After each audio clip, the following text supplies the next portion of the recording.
কি অবস্থা দেখুন। আজকে নিমিষাকে বলেছি বাবাই আমাকে একটুখানি মাথায় টক দই লাগিয়ে দিতাম, দিয়ে ওটাকে ও প্রথমে আমার ফেসে এই যে এরকম দিয়ে তারপর গিয়ে টক দইটা দিতে শুরু করলো। কি অবস্থা বলুন তো। এখন আমি একটু চুলের যত্ন নিচ্ছি, যেটা বহুকাল নেওয়া হয় না, এখন নেব। চুলের যত্ন নেব, শরীরের যত্ন নেব, ভেবেছি এটা, ভেবেছি। কতটুকু কী করবো জানি না। টক দই মাথায় দিলে চুল ভীষণ সুন্দর হয়, তো সেই জন্য নিজেও দিচ্ছি। এগুলো জানি, কিন্তু নিজের ওপর কখনোই সেভাবে সময়ও হয়ে ওঠে না, দিয়ে আর দেওয়াও হয় না।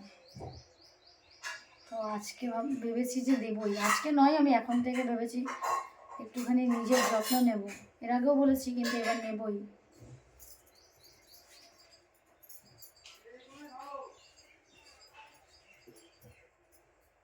আচ্ছা ভাই, নিমিষের হাতে চুড়ি পড়েছে, একটু দেখা।